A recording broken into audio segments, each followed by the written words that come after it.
மாஸ்டருக்கு வணக்கம். அனைத்து சகோதர சகோதரிகளுக்கும் வணக்கம்.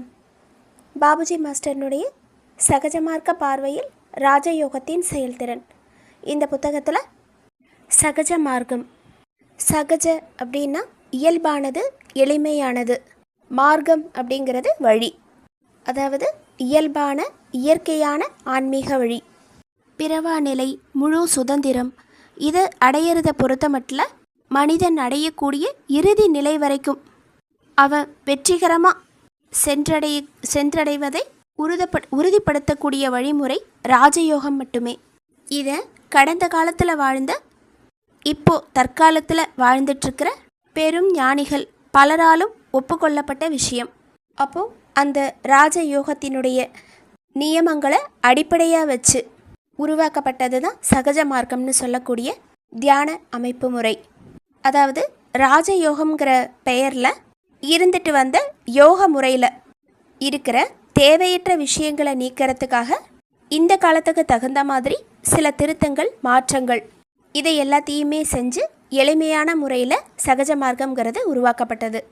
உள்ளார்ந்த அமைதியை பெறுவதற்கு மனதை ஒழுங்குபடுத்துதல் அப்படிங்கிறது மிகவும் அவசியமான ஒன்று. நம்மளுடைய புலன்கள், ஆசைகள், இதனுடைய விளைவால் மனதினுடைய சுபாவங்கள் அப்படிங்கிறது கீழ்நோக்கி திருப்பப்பட்டிருக்கு. அப்போது அதை சரியான வழியில் மாற்றி அமைக்கிறதுல கவனம் செலுத்துறது தான் இங்கே முதல் தேவையாக இருக்குது.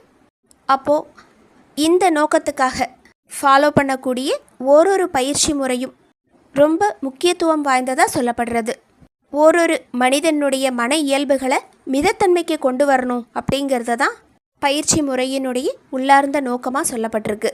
நம்மளுடைய சகஜ மார்க்கம்ங்கிற ஆன்மீக பயிற்சி முறையில் 2 அம்சங்கள் இருக்குது. ஒன்று பயிற்சி, இன்னொன்று மாஸ்டர்னுடைய உதவி. பயிற்சிங்கிறது நம்மளுடைய உள்நிலையில் மாற்றங்களை கொண்டு வர்றதுக்காக சுய முயற்சியால் செய்யப்படுறது.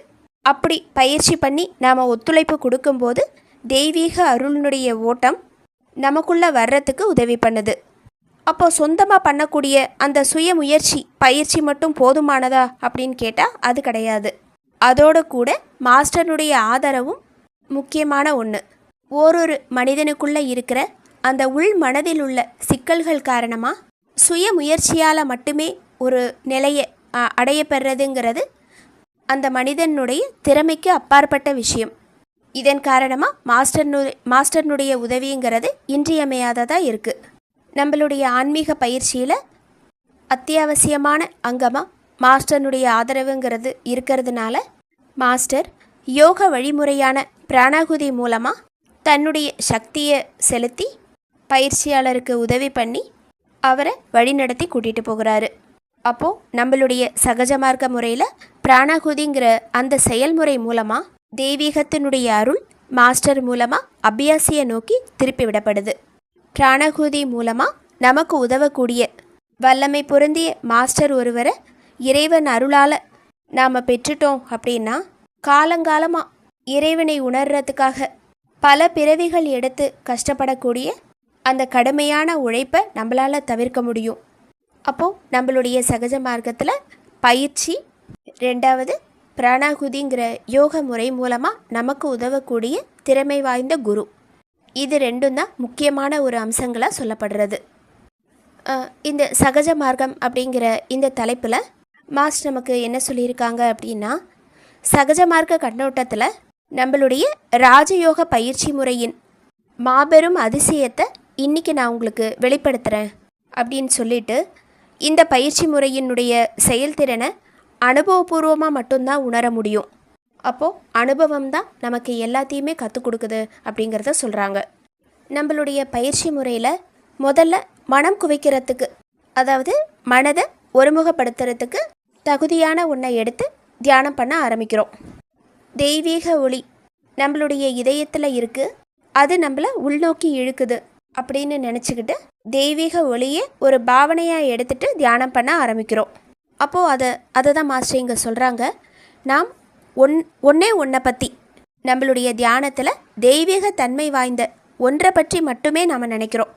அந்த ஒன்றை குருனோ மாஸ்டர்னோ மனம் குவிக்கிறதுக்கு தேவையான ஒன்று அப்படின்னும் நினைக்கிறோம். தெய்வீக ஒளியை நாம் ஏன் ஒரு பாவனையாக எடுத்துகிட்டு தியானம் பண்ணுறோம்? தெய்வீக ஒளிங்கிற கருத்து அதிசூட்சுமமானது. அது ஒளிரும் தன்மையற்ற ஒளி அப்படின்னு சொல்லி பாபுஜி மாஸ்டர் சொல்கிறாங்க. நம்மளுடைய இறுதி இலக்குங்கிறது ஆதி மூலம், மையம், இறுதி பரம்பொருளோடு ஒன்று கலக்கிறது. அப்போது அந்த ஆதி மூலத்தின் மேலே நேரடியாக நாம் தியானம் செய்யும்போது அது நம்மளுடைய சிந்தனைக்கு அப்பாற்பட்ட விஷயமா இருக்குது. ஏன்னா அது நம்மளுடைய உணர்வு நிலையை தாண்டின ஒரு விஷயம். ஆனால் தெய்வீக ஒளிங்கிறது நம்மளால் கிரகிச்சு கொள்ளக்கூடிய ஒன்று. அது சூட்சுமமானதாக இருந்தாலும் குறைஞ்சபட்சம் அந்த ஒளியை நம்மளால் அனுபவித்து உணர முடியும். நம்மளுடைய இதயங்களில் நம்மளால் அதை உணர முடியும். அப்போது இந்த சூட்சுமமான உணர்வுங்கிறது நம்மளை உள்முகமாக இழுக்குது. காலப்போக்கில் தொடர்ந்து பயிற்சி பண்ணும்போது அந்த ஒளி நம்மளை உள்முகமாக கொண்டுட்டு போய் கடைசியாக ஆதி மூலத்துக்கிட்டேயே கொண்டு வந்து சேர்க்குது. இந்த காரணத்தினால தான் ஆதி மூலத்தின் மேலே நம்ம நேரடியாக தியானம் பண்ணாமல் தெய்வீக ஒளியின் மீது தியானம் பண்ணுறோம். அதாவது அதை ஒரு பாவனையாக எடுத்துக்கிட்டு. இப்போது மனம் குவிக்கிறதுக்கான ஒரு பொருளாக மாஸ்டரை எடுத்துக்கிற வழிமுறைங்கிறது திறன் வாய்ந்தது தான் அப்படிங்கிறதுல எந்த சந்தேகமும் இல்லை. அப்போது மாஸ்டர்னுடைய உருவத்தின் மேலே தியானம் பண்ணுறதுங்கிறது சரியான ஒரு செயல்தான்.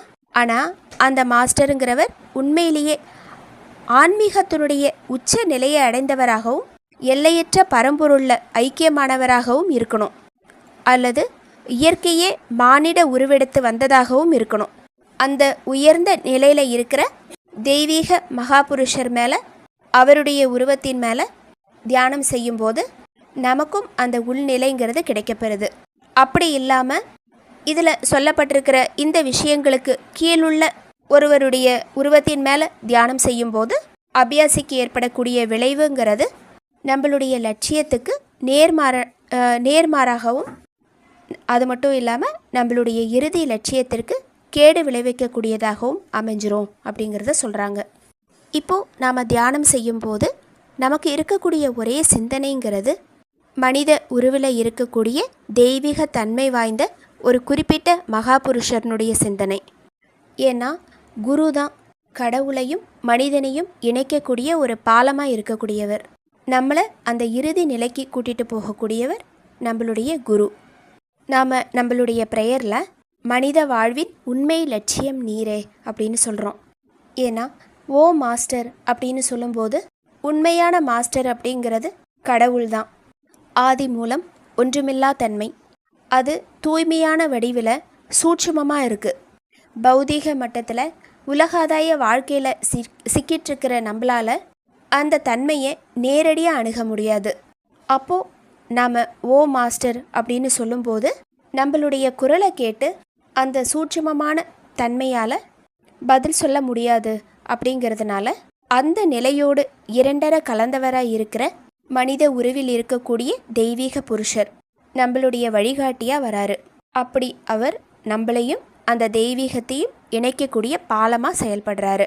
இந்த காரணத்தினால அவரை நம்மளுடைய லட்சியமாக எடுத்துக்கிறோம். அப்படி நம்மளுடைய தியானத்தில் இறுதி லட்சியத்தை நோக்கமாக வச்சுக்கிட்டு நம்மளுடைய குருவினுடைய சிந்தனையோடு தியானம் செய்கிறோம். அந்த மாதிரி செய்யும்போது கூடிய சீக்கிரத்திலேயே மற்ற விஷயங்கள், அதாவது உலகாதாய விஷயங்களினுடைய முக்கியத்துவங்கள் எல்லாமே முக்கியமில்லாத நிலைக்கு போயிடுது. மாஸ்டர்னுடைய உருவத்தின் மேலே நமக்கான ஈடுபாடுங்கிறது இன்னும் அதிகமாகிறத நம்ம உணர்கிறோம். நமக்கு அதில் கிடைக்கக்கூடிய அனுபவங்கள் அவர் மேலே ஒரு தீராத ஏக்கத்தை ஏற்படுத்துது. அப்போது அதன் மேலே இருக்கிற முக்கியத்துவத்தை நாம் உணர்கிறோம். ஒரு தண்ணியை வாய்க்காலில் பாய்ச்சும்போது அது தன்னுடைய சக்தியால் கொஞ்ச தூரம் தானாகவே போயிடும். அதால் கொஞ்ச தூரம் மட்டும்தான் போக முடியும். வாய்க்காலில் மறுமுனையில் இணைக்கப்பட்டிருக்கிற அந்த மோட்டார்னு சொல்லக்கூடிய இயந்திரம், அதனுடைய உதவியால் தான் அந்த தண்ணியினுடைய பாய்ச்சல்ங்கிறது இன்னும் அதிகமாகுது. அதாவது அதனுடைய வேகம் அதிகமாகுது. அதே மாதிரி தான் நாம் ஒரு முனையில் நம்மளுடைய எண்ணத்தினுடைய ஓட்டத்தை பரம்பொருளோடு இணைச்சிக்கிட்டு நம்மளுடைய மனோபலத்தினுடைய உதவியோடு கூடி பரம்பொருளை அடையக்கூடிய பாதையில் நம்ம போகிறோம்.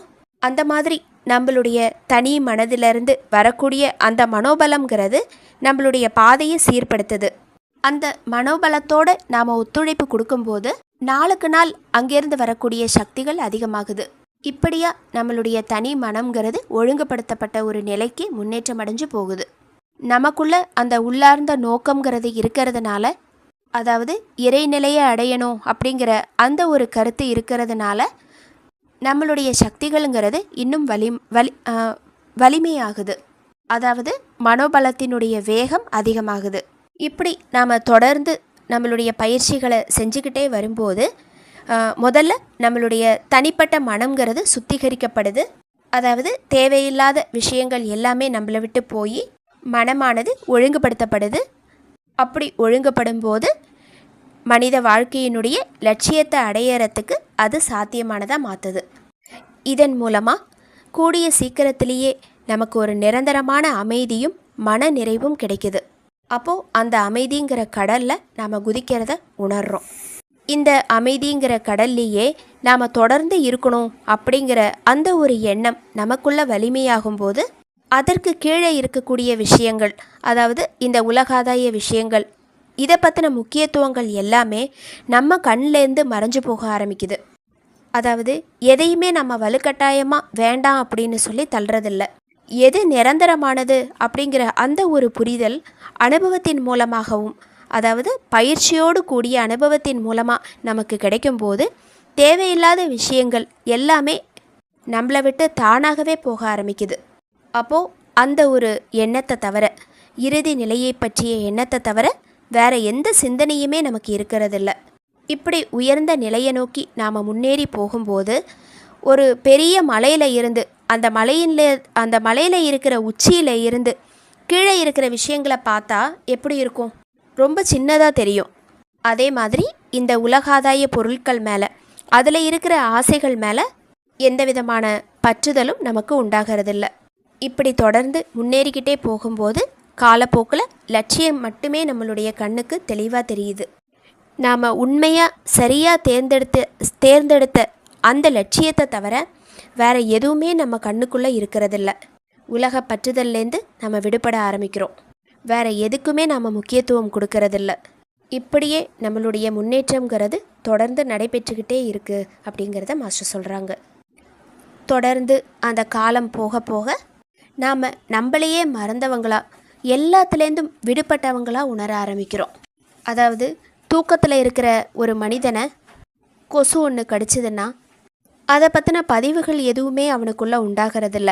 அப்படியே அதை சொரிஞ்சிட்டு இல்லைன்னா அதை தள்ளி விட்டுட்டு உள்வாங்காத ஒரு நிலையில் அவனுடைய தூக்கங்கிறது தொடருது.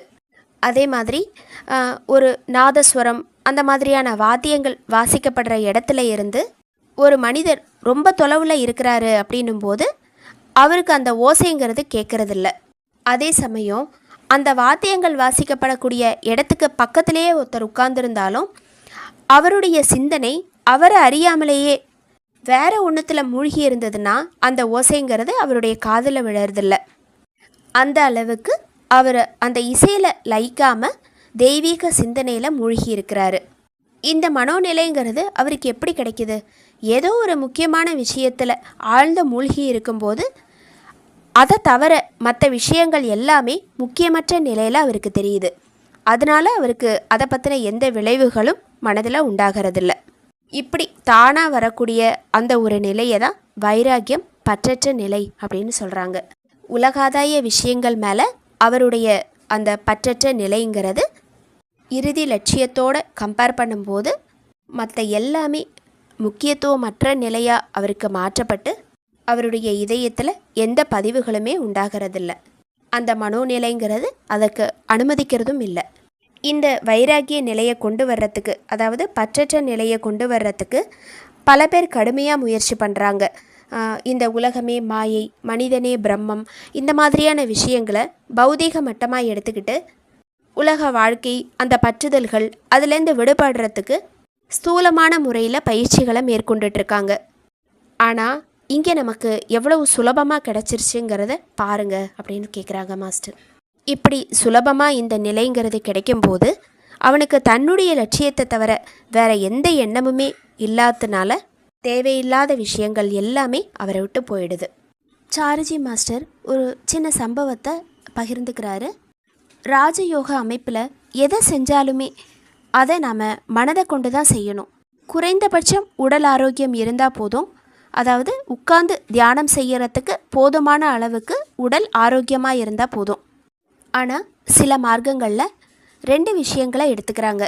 ஒன்று உடல் வளர்ச்சி, இன்னொன்று நம்மளுடைய சக்திகளை வளர்த்துக்கிறதுனுடைய மோகம். அதுக்கப்புறம் அந்த முதல் படியில் ஆரம்பித்து ஒன்றொன்னா தொடங்கி 2, 3 அப்படின்னு சொல்லி படிப்படியாக முன்னேறணும் அப்படிங்கிற அந்த ஒரு தவறான அபிப்பிராயம். இதை சொல்லிவிட்டு மாஸ்டர் சொல்கிறாங்க, ஒரு முறை நான் ஃப்ரான்ஸில் ஒரு பெரிய இந்திய அமைப்புகள் ஒன்றினுடைய கிளை ஆசிரமத்துக்கு போயிருந்தேன். அங்கே சுமார் ஒரு 45 இல்லைன்னா 50 வயது மதிப்புமிக்க ஒரு பெண்மணியை நான் சந்தித்தேன். இந்த சம்பவங்கிறது 20 வருஷங்களுக்கு முன்னாடி நடந்தது. நான் என்னுடைய குருநாதர் பாபுஜி அவரோட அங்கே போயிருந்தேன். பாபுஜி ஆசிரம தலைவரோடு பேசிகிட்டு இருந்தார். அவர் தனிப்பட்ட முறையில் பேசிகிட்டு இருந்ததுனால நான் அப்படியே தோட்டத்தில் நடந்துட்டு அந்த பெண்மணியை சந்தித்து பேச ஆரம்பித்தேன். அப்போது நான் தியானம் செய்கிறதா அவர்கிட்ட சொன்ன உடனே, நீங்கள் எவ்வளோ நேரம் தியானம் செய்கிறீங்க அப்படின்னு சொல்லி அந்த பெண்மணிக்கிட்ட நான் கேட்டேன் மறுபடியும். அதுக்கு அந்த பெண்மணி, இதுவரைக்கும் நான் தியானம் செய்யவே ஆரம்பிக்கலை அப்படின்னு சொல்கிறாங்க. அப்போது இந்த அமைப்பில் நீங்கள் எத்தனை காலமாக இருக்கீங்க அப்படின்னு கேட்டதுக்கு 23 ஆண்டுகள் இருக்கேன் அப்படின்னு சொன்னாங்க. அப்போது இந்த 23 ஆண்டுகள் நீங்கள் என்ன தான் பண்ணிகிட்டு இருந்தீங்க அப்படின்னு கேட்டதுக்கு, நான் தியானம் செய்ய ஆரம்பிக்கிறதுக்கு முன்னாடி பல விதங்களில் என்னை தயார் செய்யணும்னு சொல்லி என்கிட்ட குரு சொன்னார். அப்படி சொல்லும்போது சமையல் பகுதியில் 3 வருடங்கள் காய்கறிகளை நறுக்கிட்டு இருந்தேன். 3 வருடங்கள் துணி துவைக்கக்கூடிய அந்த வேலையில் இருந்தேன். அப்புறம் மருத்துவமனைக்கு அந்த நோயாளிகளுக்கு சேவை பண்ணக்கூடிய அந்த சேவையில் அடுத்த 3 வருடங்கள் கழிஞ்சுது. இந்த மாதிரி இப்போது தோட்ட வேலை செய்யறதுக்கு ஆரம்பிச்சிருக்கேன் அப்படின்னு சொல்கிறாங்க. அப்போ நீங்கள் எப்போ தான் தியானம் செய்ய ஆரம்பிப்பீங்க அப்படின்னு சொல்லி கேட்டதுக்கு, என்னுடைய குருவினுடைய அனுமதி கிடைச்ச உடனே அப்படின்னு சொல்கிறாங்க. இந்த விஷயத்தை மாஸ்டர் நமக்கு சொல்லிவிட்டு, இது எவ்வளோ ஒரு சோகத்திற்குரிய விஷயம். இதை பற்றி நான் மாஸ்டர்கிட்ட சொன்னபோது அவர் வியப்பாக பார்த்ததோடு மட்டுமில்லாமல் மக்கள் எப்படியெல்லாம் தவறாக வழிநடத்தப்படுறாங்க அப்படின்னு நினச்சி வேதனையும் பட்டார். இதில் அடிப்படையான விஷயம் என்னென்னா, மனதுக்கு பயிற்சி அளிக்கிறதுக்கு உடல் பயிற்சிங்கிறது தேவையில்லைங்கிறது தான். இப்போ கல்வியை எடுத்துக்கும்போது உடல்நிலை குறைவாக இருந்தாலும் அதிகபட்சமான கல்வி அறிவை நம்மளால் பெற முடியும். இதை சொல்லிட்டு சமீபத்தில் ஸ்டீபன் ஹாக்கிங் அப்படிங்கிறவர் எழுதின ஒரு புத்தகம் அமெரிக்காவில் வெளிவந்தது. அவர் 2 சக்கர நாற்காலியில், அதாவது சக்கர நாற்காலியில் முடங்கி போய் இருந்தவர். அவர் கையில் 2 விரல்களை மட்டும்தான் அவரால் அசைக்க முடியும். அந்த சக்கர நாற்காலியிலேயே ஒரு கணிப்பொறிங்கிறது இருந்தது. அது அவருக்குன்னே விசேஷமாக அமைக்கப்பட்ட ஒன்று. அந்த லேப்டாப் மூலமாக லண்டனில் சர்வ கலாசாலையில் ஆராய்ச்சி பட்டம், அதாவது ஆராய்ச்சியில் டாக்டர் பட்டம் வாங்க வந்த மாணவர்களுக்கு பாடங்கள் நடத்துகிறாரு. அது மட்டும் இல்லாமல் அவர் பல புத்தகங்களை எழுதியிருக்காரு. அவர் லோஹெரிக் அப்படிங்கிற அந்த ஒரு நோயால் பாதிக்கப்பட்டு உடல் ஊனமுற்றவர். இப்படி சக்கர நாற்காலியில் முடங்கின 2 விரல்களை மட்டுமே அசைக்கக்கூடிய ஒருத்தரால் புத்தகங்களை எழுத முடியுது, உயர்மட்ட விஞ்ஞான வகுப்புகளை நடத்த முடியுது. அப்போது உடலுக்கும் மனதுக்கும் சம்மந்தம் இல்லைங்கிறது இதன் மூலமாக தெளிவாக தெரியுது. இதற்கு மாறாக மனம்தான் உடலை பயன்படுத்திக்குது. அவரால் அசைக்க முடிஞ்ச அந்த 2 விரல்களை கூட மனோசக்தியினுடைய உதவியால் தான் அவர் செஞ்சுருக்காரு. அதாவது மனோசக்தியை பயன்படுத்தி தன்னுடைய சங்கல்ப சக்தியை கொண்டு. பயிற்சி எல்லாமே ஒரு பயனில்லாத விஷயங்கள். அதைத்தான் மாஸ்டர் நேரடியாக தியானத்தை ஆரம்பிங்க அப்படின்னு சொல்கிறாரு. ஆயிரக்கணக்கான வருஷமாக இருந்துட்டு வந்த பழைய இந்திய ராஜயோக முறைக்கு நாம் வந்திருக்கோம். பாரம்பரியமான ராஜயோகத்துக்கும் சகஜ மார்க்கத்திற்கும் மாஸ்டர் சொல்லக்கூடிய வேறுபாடு என்ன அப்படின்னா, முதல்ல உடலையும் முதுகு தண்டுவடம் அதனுடைய சக்கரங்களை பயன்படுத்தி செய்யப்பட்ட யோக முறை. அந்த யோக முறைங்கிறது மூலாதாரம், சுவாதிஷ்டானம் இந்த சக்கரங்களில் ஆரம்பித்து உச்சந்தலையில் இருக்கக்கூடிய 1000 இதழ் கொண்ட தாமரைன்னு சொல்லப்படுற சகஸ்ரதல் கமல் அது வரைக்கும் போகுது. இந்த யோக முறையில் யோகாசனங்களும் சொல்லப்பட்டிருக்கு. அதாவது 108 வித ஆசனங்கள் அப்படின்னு சொல்கிறாங்க. அதில் பிராணாயாமமும் உள்ளடக்கம்.